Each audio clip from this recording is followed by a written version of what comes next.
Hi hello welcome to my channel ప్రియం Telugu audio stories. మాజీ భర్త పార్ట్ 9. ఈ స్టోరీ మీకు అర్థం కావాలంటే ముందు భాగాలు నా ఛానల్లో ఉన్నాయి, చూడండి. కథ కానీ మీకు నచ్చినట్లయితే please like, share and subscribe. ఈ స్టోరీ రాసింది, చదువుతున్నది నేనేనండి. మీరు కానీ నన్ను సపోర్ట్ చేస్తే ఇలాంటి మరిన్ని మంచి కథలతో మీ ముందుకు వచ్చేస్తాను. సరే సార్, బాయ్ అంటూ కార్ ఎక్కి కూర్చుంటుంది మానస. కార్ స్టార్ట్ చేసి వాళ్ళని ఇంటి దగ్గర దింపి తను కూడా తన బంగ్లాకి వెళ్ళిపోతాడు సందీప్.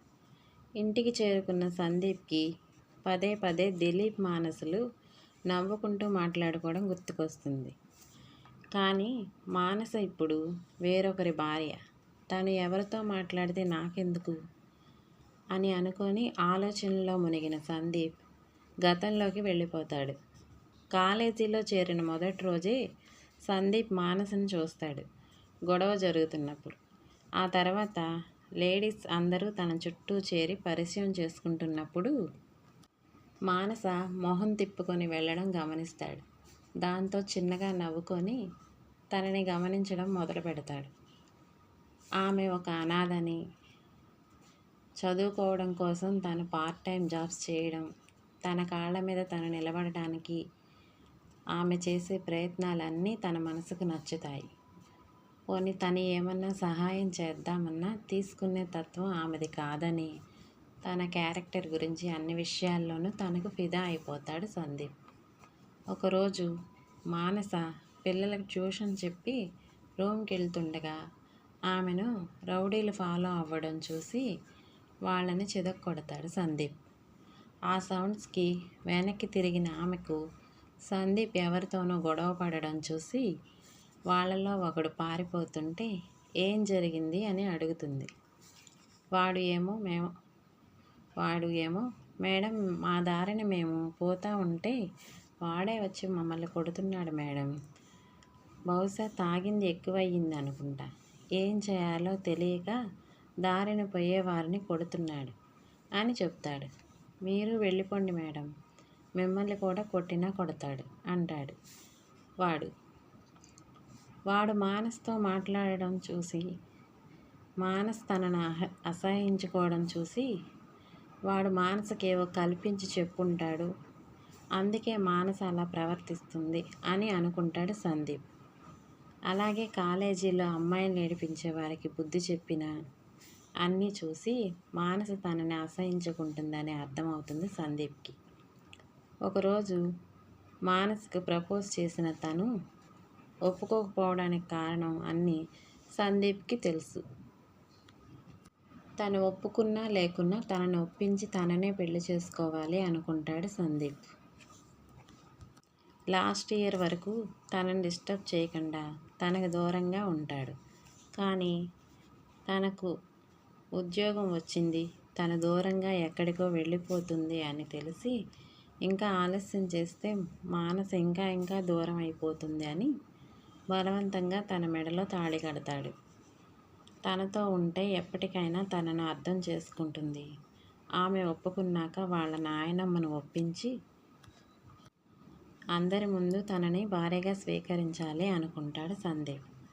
అందుకే తను పెళ్లి చేసుకున్న తనని తాకకూడదని, తను పూర్తిగా తనని అర్థం చేసుకోవాలని ఎదురు చూస్తాడు. కానీ మానస మాత్రం సందీప్ అంటే అస్సలు ఇష్టం ఉండదు. తనని ఎలాగైనా వదిలించుకోవాలి, డబ్బున్న వారిని నమ్మకూడదు. డబ్బు ఉందనే పొగరుతోనేగా ఆమె ఒక నిస్సహాయరాలని తెలిసి ఇలా బంధించాడు. ఇలాంటి వారిని అస్సలు నమ్మకూడదు అని అనుకొని అలా అక్కడ నుండి తప్పించుకొని పారిపోతుంది. అలా తప్పించుకొని పారిపోయిన మానసను తను ఎక్కడెక్కడ వెతికినా దొరకదు. ఇంకా వాళ్ళ నాయనమ్మ రమ్యని పెళ్లి చేసుకో నాయన, నాకు వయసు అయిపోతుంది, మీ ఇద్దరి పెళ్ళి కళ్ళారా చూసి చచ్చిపోతాను అంటుంది. దాంతో జరిగిందంతా ఆమెకు చెబుతాడు. ఎప్పటికైనా నా మానస తిరిగి వస్తుంది, ఆమె రాకపోయినా తన జీవితంలో వేరొకరిని ఊహించుకోలేనని రమ్యకు వేరే సంబంధం చూసి పెళ్లి చేయమని చెప్తాడు సందీప్. దాంతో మీనాక్షమ్మ సందీప్ గురించి చిన్నప్పటి నుండి తెలిసిన ఆమె రమ్యను ఒప్పించి వేరొకరితో పెళ్లి చేస్తుంది. కానీ రమ్యకు వచ్చిన భర్త జూదరి, వ్యసనపరుడు, అమ్మాయిలతో తిరుగుతాడని, ఒక బిడ్డను కన్నాక అతన్ని నేను భరించలేనని వచ్చేస్తుంది. నేను ఇంకా అక్కడ ఉండలేనని చెబుతుంది రమ్య. దాంతో చేసేది లేక, నీ భర్త మారేంత వరకు నీ బిడ్డకు నీకు అన్ని విధాలా రక్షణగా ఉంటానని, అలాగే రమ్య కొడుకు అయిన గౌరవ్ను తన బాధ్యత అని రమ్యకు మాట ఇస్తాడు. కానీ తెలియని వారందరూ రమ్య అతని భార్య అని, గౌరవ్ కూడా తన కొడుకే అని అనుకుంటారు. సందీప్ కూడా ఆ విషయాన్ని పట్టించుకోడు గౌరవ్ కోసం. కానీ మానస మాత్రం జరిగిందంతా విని అపార్థం చేసుకుంటుంది. ఇదంతా నిజం కాదని జరిగినది చెప్పినా ఫస్ట్ నుండి తన మీద నమ్మకం లేని మానస ఖచ్చితంగా నమ్మదని సందీప్ మౌనంగా ఉండిపోతాడు. ప్రెజెంట్లోకి వస్తే, నిద్రలేచిన సందీప్కి పదే పదే ఫోన్ మోగడం చూసేసరికి డిటెక్టివ్ కాల్ అని తెలిసి తనతో మాట్లాడి ఫోన్ పెట్టేసి అతను చెప్పిన ప్లేస్కి బయలుదేరి వెళ్తాడు. అక్కడికి వెళ్ళిన సందీప్కి డిటెక్టివ్ చెప్పిన మాటలు విని ఆశ్చర్యపోతాడు. సరే సార్, బాయ్ అని వెళ్ళిపోతాడు డిటెక్టివ్. అలాగే తిరిగి బంగ్లాకి చేరుకున్న సందీప్కి ఏం చేయాలో అర్థం కాదు. ఇంటికి చేరుకున్న సందీప్ రెడీ అయ్యి దిలీప్ దగ్గరికి వెళ్తాడు. మానస్కి తనకి మధ్య ఏం జరిగిందో మొత్తం అంతా చెబుతాడు. నాకు నీ సహాయం కావాలి దిలీప్ అంటాడు. చెప్పరా, నేను నీ కోసం ఏమైనా చేస్తాను, అందులో మానసుకు ఇబ్బంది కలగకూడదు అంటాడు. దాంతో మానసును నా ఆఫీస్లో జాబ్కి నువ్వే ఒప్పించాలి అంటాడు. సరేరా, అలాగే, నువ్వు కంగారు పడకు అంటాడు దిలీప్. ఆ రోజు ఉదయం 10 గంటలకు ఆఫీస్కి వెళ్ళిన మానసకు, మేడం మిమ్మల్ని సార్ పిలుస్తున్నారు అనగానే దిలీప్ క్యాబిన్కి వెళ్తుంది మానస. అక్కడ సందీప్ని చూసి ఆశ్చర్యంగా, ఏంటి సార్ పిలిచారంట?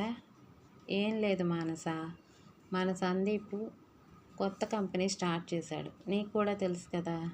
ఎస్ సార్, వాళ్ళకి అనుభవం ఉన్న ఎంప్లాయీస్ కావాలి అంట. నిన్ను వాళ్ళ ఆఫీస్కి మేనేజర్గా రావాలని అడుగుతున్నాడు సందీప్. సందీప్ నన్ను ఎప్పుడూ ఏదీ అడగలేదు. తనే నాకు కంపెనీ ఇబ్బందుల్లో ఉన్నప్పుడు ఎన్నోసార్లు సహాయం చేశాడు.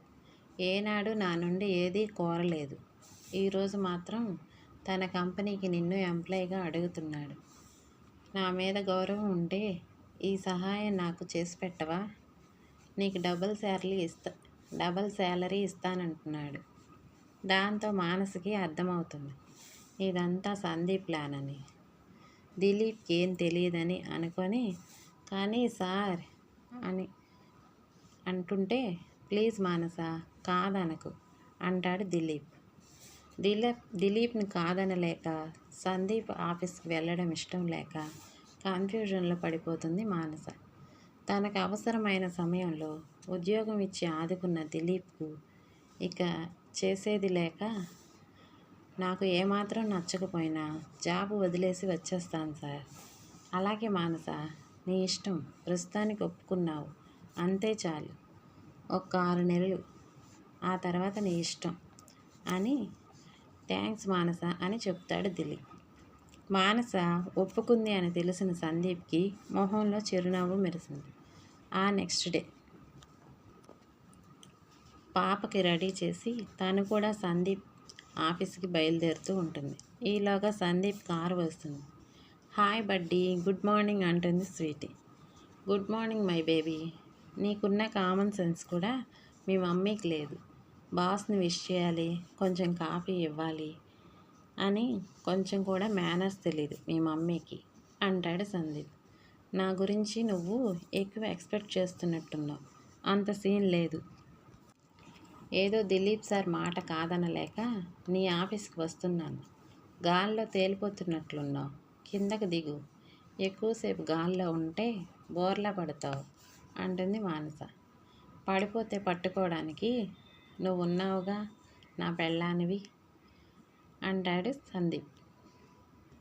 ఈ స్టోరీ కనుక మీకు నచ్చినట్లయితే లైక్, షేర్ అండ్ సబ్స్క్రైబ్.